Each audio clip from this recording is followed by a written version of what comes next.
자, 읽어드린 본문의 말씀을 통하여서 위험에 빠지지 않도록 이런 제목으로 하나님 말씀을 전해드리겠습니다. 누가복음 21장에 보면은 예수님이 말세의 징조들에 대해서 이야기하고 있습니다. 말세에는 난리와 난리 소문이 난다고 하는 겁니다. 그리고 나라가 나라를, 민족이 민족을 서로 대적한다고 하는 겁니다. 그리고 처처에 기근, 지진, 또 전염병이 생긴다고 하는 겁니다. 그런데 기근, 지진, 이것은 좀 이해가 되는데 요즘같이 과학이 발달된 시대에 전염병이 생긴다고 하는 것이 조금 납득이 안 됐었는데 요즘 코비드-19 사태 보니까 진짜 그렇구나 하는 생각이 듭니다. 그리고 또 말세에는 이제 기독교가 핍박을 당하게 된다고 얘기를 하고 있습니다. 그러나 주님은 이러한 그 말세의 그 험악한 징조들이 나타난다 할지라도 우리들에게 이런 부탁을 하셨습니다. 괜찮다, 두려워 말라고 얘기했어요. 그리고 이런 일이 시작되거든 일어나서 머리를 들라, 너희 구속이 가까웠느니라. 잠자지 말고 누워있지 말고 일어나서 머리를 들고 이제 주님을 맞이할 준비를 하라고 하는 말씀입니다. 그리고 오늘 본문에 주님은 또 이렇게 말씀을 하셨습니다. 너희는 스스로 조심하라 그랬어요. 누가 남에게 조심시키는 것이 아니라 네 자신이 스스로 방어할 수 있도록 조심을 하라고 하는 겁니다. 제가 어렸을 때 저희 아버님이 우리 자녀들에게 늘 하시는 말씀이 있습니다. 무슨 말씀이냐면 얘들아 차 조심해라 하는 말씀입니다. 그 후에 제가 또 청년이 되고 결혼을 하고 또 어른이 된 때까지라도 저희 아버님은 이 말씀을 계속 저에게 하셨어요. 야, 차 조심해라, 차 조심해라 그랬어요. 그런데 제가 이제 결혼을 해서 이제 아버지가 됐는데 제 딸한테도 운전할 때 늘 얘기합니다. 얘야, 운전 조심해라. 너 초보니까 운전 조심해라 얘기합니다. 그리고 요즘은 코비드-19 때문에 한마디 덧붙입니다. 야, 마스크 잘 쓰고 이렇게 얘기를 하죠. 여러분, 사랑하는 그 사람끼리는 서로의 그 안전을 최우선적으로 생각을 합니다. 저와 여러분의 그 영의 아버지인 하나님 아버지도 마찬가지입니다.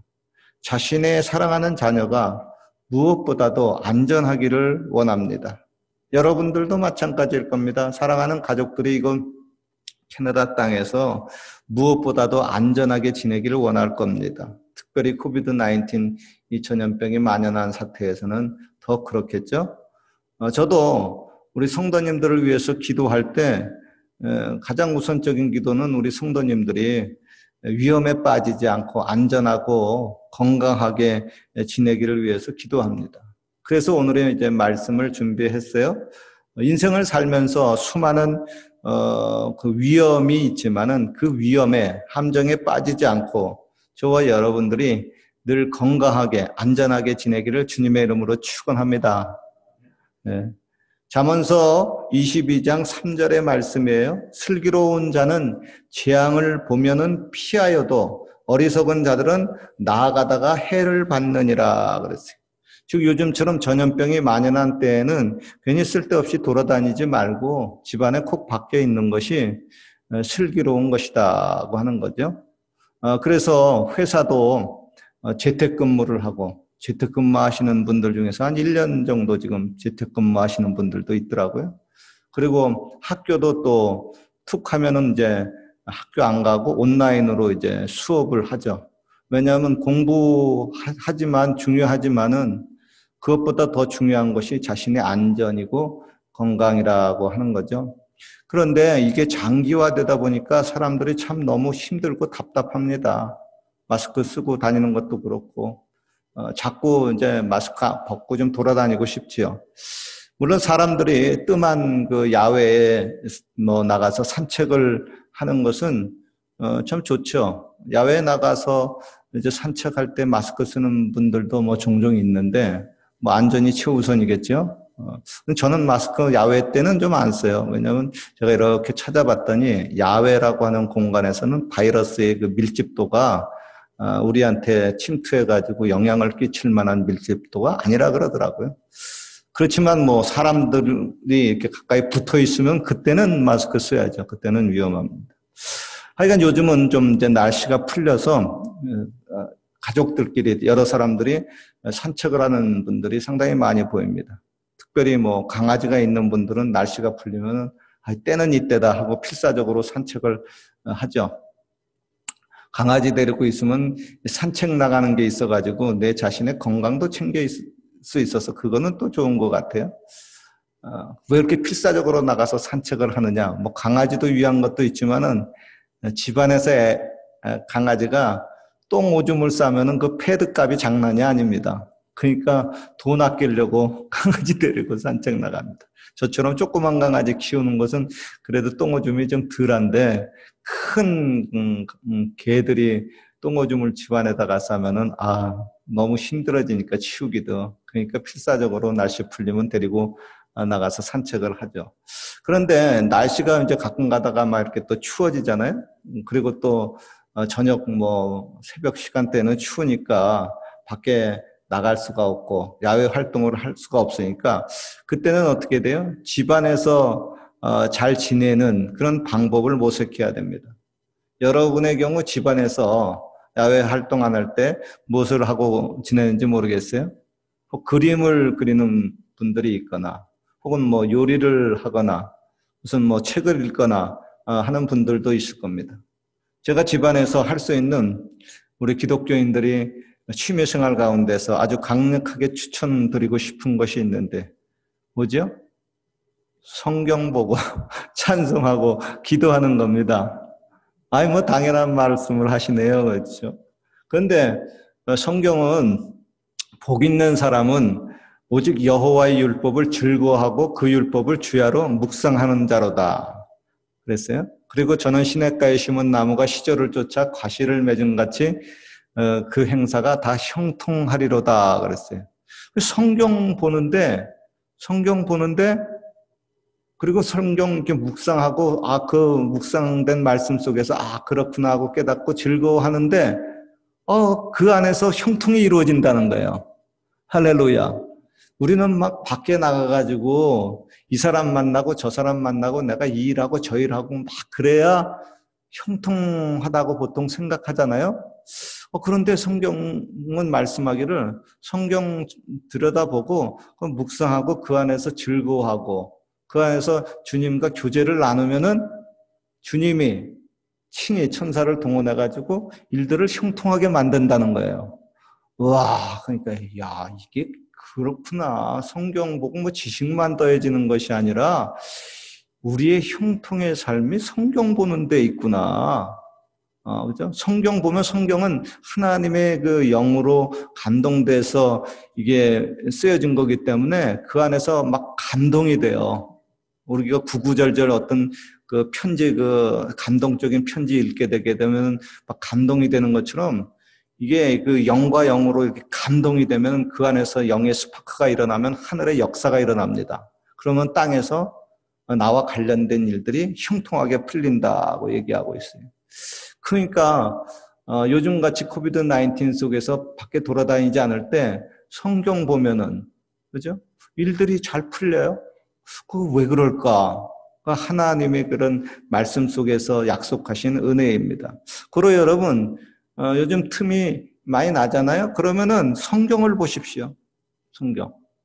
요즘은 또 듣는 성경이 이제 나와가지고 듣는 성경을 통해서 이제 성경을 들으면은 눈 피곤하지 않고 뭐 몇 시간 동안 하루 종일이라도 이제 성경을 이렇게 들을 수가 있어요. 그리고 이제 또 찬송을 하십시오. 하나님께 가장 사랑 많이 받았던 사람 중에 바로 다윗 왕이 있습니다. 그는 스스로를 가르쳐서 이스라엘의 노래 잘하는 자라고 자신을 말하고 있습니다. 그리고 다윗은 고백하여 내가 노래로 하나님의 이름을 찬송하며 감사함으로 하나님을 광대하시다 하리니 이것이 소 곧 뿔과 굽이 있는 황소를 드림보다 여호와를 더욱 기쁘시게 할 것이라 그랬어요. 하나님 앞에 찬송하면은 그 어떤 재물을 가지고 하나님 앞에 제사를 드리는 것보다 더 하나님을 기쁘시게 한다고 얘기를 하고 있습니다. 그래서 여러분 또 틈만 나면은 또 찬송하면은 좋습니다. 특별히 이제 새 찬송가 나와가지고 모르는 찬송 많이 있을 겁니다. 옛날 찬송보다 지금 새로운 찬송에 새로운 곡이 161곡이 새로 첨부가 됐어요. 그러니까 모르는 것 하나하나 이제 배워가면서 찬송하면은 꽤 괜찮아요. 제가 1장서부터 645장까지 계속해서 한번 찬송을 불러봤어요. 시간 재가면서. 그랬더니 몇 시간 걸렸을까요? 하루 꼬박 걸리더라고요. 제가 분까지 한번 체크를 해봤는데 반주 없이 제가 그냥 찬송하니까 23시간 44분 걸리더라고요. 하루 종일 걸리더라고요.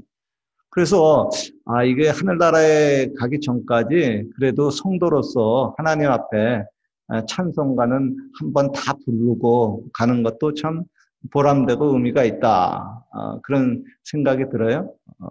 특별히 뭐 목사다 보니까 하나님 앞에 그래서 찬송은 좀 이렇게 드리고 가는 것이 옳지 않겠는가 그저 찬송하고 있어요. 그래서 여러분들 이 코비드 19 때문에 이제 집안에서 요즘은 이렇게 찬송계 그 반주 나오고 또 이렇게 배울 수 있도록 요즘은 너무나 이제 좋은 시절이에요. 그래서 찬송 부르면 이제 기쁨이 전달이 돼요. 그리고 스트레스가 풀리고 우울증 치료하던데 좋을 것 같아요. 그죠? 찬송을 하루에 뭐 한 2시간, 3시간 막 이렇게 부르면은 하나님의 영의 역사가 이루어져서 웬만한 그 스트레스는 풀어지겠다. 이런 생각이 듭니다. 그래서 여러분들도 시간 날 때 뭐 하는지 모르겠어요? 한번 따라해 봅시다. 나도 한번 시도해 보자. 시도해 보면 좋을 것 같아요. 그리고 혼자서 또 성경 보고 찬송하는 동안에는 저와 여러분이 시험에 빠질 염려가 전혀 없습니다. 성경 보고 혼자서 찬송하는데 뭐 전염병 걸릴 위험도 사라지고 어떠한 올무나 덫이나 함정에 빠질 위험도 전혀 없습니다. 각종 사고가 날 위험도 전혀 없습니다. 도리어 내 몸뿐만 아니라 내 영혼도 안전히 거할 수가 있습니다. 그리고 더 나아가서 우리가 이제 미래를 위해서 기도하는 겁니다. 특별히 오늘 본문에 말씀해요. 이러므로 너희는 장차 올 이 모든 일을 능히 피하고 인자 앞에 서도록 항상 기도하며 깨어 있으라 하시니라. 그랬어요. 그러니까 예수님이 이런 말세의 그 위험한 징조들을 다 얘기하면서 장차 또 위험한 일들이 많이 생길 수가 있다. 그러니까 여기에 빠지지 않도록 미리부터 깨어서 기도하라고 얘기를 하고 있습니다. 그래서 우리가 살면서 어떤 위험에 빠지는 것들이 뭐가 있을까 하고 이렇게 제가 좀 찾아보다가 지금까지 인류 역사를 통해서 볼 때 사람을 가장 많이 죽인 질병이 무엇인가 하고 한번 조사를 해봤어요. 조사를 해보니까 가장 사람을 많이 죽인 것 이렇게 랭킹별로 이렇게 나오는데 4위가 보니까 에이즈더라고. 에이즈가 이제까지 한 4천만 명 죽였다 그러더라고. 아마 파악이 안 된 것은 더 많이 있겠죠. 또 3위를 보니까 스페인 독감. 옛날에 스페인 독감이 유행해가지고 5천만 명에서 1억 명 죽였다 그러더라고요. 그 당시 인구가 지금처럼 많지 않을 텐데 뭐 1억 명 죽었다고 하니까 굉장히 많이 죽은 거죠. 그리고 2위 봤더니 흑사병, 패스트입니다.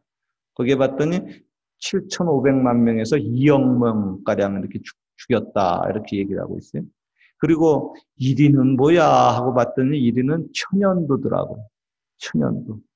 3억에서 5억 명을 죽였다. 이렇게 얘기하고 있어요. 다행히 요즘은 천연두 이제 백신이 이게 참 나와가지고 요즘 천연두로 죽는 사람은 없잖아요. 그리고 지금의 이 코비드 19이 전염병은 과연 얼마나 많은 사람들을 죽일까? 지금 뭐 한 270만 명? 뭐 지금 이렇게 사망자가 생긴 것 같은데, 그죠?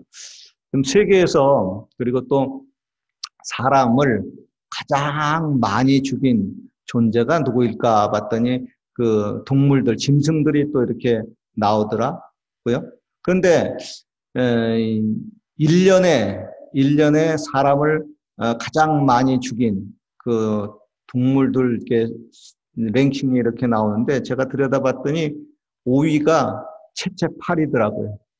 우리는 파리 뭐 아무렇지도 않잖아요. 무섭지도 않잖아요. 그런데 이 채채파리라고 하는 녀석이 있는데 이 녀석이 또 전염병 옮겨가지고 이게 또 5만 명을 1년에 죽인다는 겁니다. 그래서 이게 5위예요. 그리고 4위는 봤더니 4위는 개예요, 개. 개에 물려가지고 또 2만 5천 명이나 1년에 죽는답니다. 아유, 한국에도 얼마 전에 보니까 뭐 개에 물려가지고 사고 나는 경우도 있던데 개 가진 사람들은 그래서 항상 이 목줄 항상 하고 다녀야 됩니다. 그리고 3위는 뭔가 봤더니 뱀이더라고. 뱀에 물려가지고 1년에 5만 명가량이 죽는다 그러더라고요. 그리고 2위는 뭔가 봤더니 2위는 인간이랍니다. 인간이 1년에 47만 명 죽인답니다. 뭐 살인, 뭐 테러, 뭐 이렇게 해가지고 1년에 47만 명. 그리고 1위는 뭔가 봤더니 1위는 뭐예요? 모기라고 합니다. 모기가 이게 또 그죠? 모기가 이제 1년에 사람을 72만 5천 명 죽인다 그러더라고요. 모기가. 그러니까 이 모기가 참 조그맣지만 좀 무서워요. 그리고 뭐 개 키우는 분들은 알고 있지만 모기가요, 개를 물면은 이게 심장 사상층이 걸립니다. 심장에 있던 병을 일으켜요. 그래서 뭐 개들은 뭐 모기에 물려도 괜찮겠지. 아니에요. 개가 모기에 물리면 치명상을 당할 위험이 있어요. 그래서 참 모기 많은데 또 개 데리고 가기가 좀 또 그렇기도 합니다. 하여간 지금은 모기가 사람을 가장 많이 죽이는 랭킹 1위이고 인간이 2위인데 여러분 이것도 이제 잠시 후에 인간이 모기를 제치고 1위로 올라섭니다. 그리고 사실 지금의 그 코비드 19 이 전염병도 인간의 그 연구실에서 만든 생물학 무기라고 알려져 있습니다. 그리고 이로 인해서 벌써 뭐 200만 명 넘게 사람이 죽었으니까 1년에 이미 1위는 모기가 아닌 인간이 되고 말았습니다. 즉 인간이 인간을 가장 많이 죽이고 위험에 빠뜨리는 존재입니다. 특히 인간은 요즘 핵무기, 뭐 기상무기, 우주무기들을 이미 다 개발해 놓고 있습니다. 그로 장차 뭐 전쟁이 일어나면 이것이 동원되면은 알아서 스스로 멸망에 빠져버리고 맙니다. 하나님의 심판의 도구로 쓰여지고 말죠. 특별히 말세에는 하나님이 인간에게 이런 그 주신 그 마음, 하나님의 그 선한 영이 점차 없어지고 마귀의 그 귀신들의 악한 영이 인간에게 채워집니다. 그래서 인간의 그 생각과 인격이 굉장히 극도로 타락하게 됩니다. 그리고 말세에는 어떤 자연재해, 모기 같은 각종 이런 그 짐승들도 그것도 피해를 입히지만 인간이 인간을 가장 많이 괴롭히고 힘들게 합니다. 여러분의 경우도 가만히 생각을 해보세요. 지금까지 인생을 살면서 누가 가장 여러분을 괴롭혔습니까? 채채파리가 여러분을 괴롭혔습니까? 뭐 개입니까? 뱀입니까? 모기입니까? 아니요. 바로 인간일 겁니다. 그것도 가장 가까운 곳에 있는 인간이 나를 가장 많이 괴롭히고 힘들게 합니다. 그러고 우리는 어떤 위험을 이제 생각하게 될 때 인간의 위험에 빠지지 않도록 기도를 해야 됩니다. 시편 140편의 저자는 이렇게 기도합니다. 여호와여 나를 지키사 악인의 손에 빠지지 않게 하여 주옵소서 그랬어요. 사람의 그 악한 사람의 위험에 빠지지 않게 해달라는 겁니다. 특별히 저는 우리 예수님 믿는 사람들을 아주 대놓고 적대시하는 그 공산주의자, 이슬람 극단주의자들 이런 사람의 그 위험에 지금도 세계에 많은 사람들이 죽고 있습니다. 우리 기독교인들이. 그래서 제가 늘 기도하고 있어요. 하나님, 아직도 이 공산주의자, 극단 이슬람주의자들에게 많은 기독교인들이 죽고 있습니다. 하나님, 그들 구원하여 주옵소서 하고 기도합니다. 그리고 또 어떤 그 뭐 기독교의 혹은 카톨릭의 이런 그 종교의 탈을 쓰고 우리의 영혼을 미혹시키고 멸망시키려고 하는 그런 그 이단에 대해서도 조심을 또 해야 되죠. 더 나아가서 우리는 가장 안전한 자리에 거해야 됩니다. 가장 안전한 자리가 어디예요? 하나님 안입니다. 예수님 안에 거해야 돼요. 시편 기자가 이렇게 기도합니다. 하나님이여 나를 보호하소서. 내가 죽게 피하나이다. 내가 죽게 피하오니 수치를 당케 하지 말게 하소서. 주의 인생이 주의 날개 그늘 아래 피하리이다 말씀을 하고 있습니다. 그리고 또 우리가 예수님의 그 기도 가르쳐준 기도 있죠. 주기도문에 주여 시험에 빠지지 않게 하옵소서 하고 늘 기도를 합니다. 결론입니다. 요즘같이 진짜 예수님이 말씀한 대로 지구상에 거하는 모든 사람에게 영향을 미치는 이러한 그 재앙의 세계를 보면서 또 앞으로 장차 저와 여러분들에게 나타날 그런 그 위험을 예측을 해봅니다. 예수님이 그러한 일들이 생긴다고 했으니까. 그리고 이러한 위험에 빠지지 않도록 너희는 스스로 조심하고 깨어있어 기도하라고 말씀을 하고 있습니다. 아무쪼록 예수님 안에 거하면서 저와 여러분이 영과 혼과 육이 안전히 거하고 건강하시기를 주님의 이름으로 축원합니다. 그리고 끝까지 주님 안에서 행복하시기를 주의 이름으로 축원합니다.